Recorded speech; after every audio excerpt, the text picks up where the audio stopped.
अच्छा, ये माल मवेशी और माहीगीर हजरात के लिए 10 अरब 98 करोड़ रुपए रखे गए हैं। 10 अरब 98 करोड़। माहीगीर हजरात, मैं आपसे मुखातिब हूं, और मवेशी माल मवेशी वाले, भेड़ बकरियों वाले, मैं आपसे मुखातिब हूं, आपके लिए 10 अरब रुपए रखे हैं। सिंध हुकूमत ने, मुबारक हो।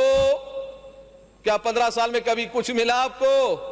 मगर इतनी बात सुन ले, मेरे ख्याल में आपके कान में कभी आवाज भी नहीं आई होगी कि भेड़ बकरियों वाले और माहीगीर हजरात, आपके लिए 10 अरब रुपए रखे गए हैं। 10 रुपए नहीं, 10 अरब रुपए रखे गए हैं सिंध हुकूमत के पास। आप जाके अपना हिस्सा ले लीजिएगा कि आपको क्या क्या सहूलियत इससे मिलनी है और कब मिलनी है। मुझे तो पता है कि आपको तो पता ही नहीं है कि महकमा कहाँ है, किधर है, किस जगह पर है और कहां से क्या सहूलियत मिलती है। बस ये रख दिया जाता है ताकि खाने का निजाम बराबर हो। महकमा जंगलात के लिए 245 करोड़ रुपए रखे गए हैं। कहां जाएंगे, किधर जाएंगे, मालूम नहीं।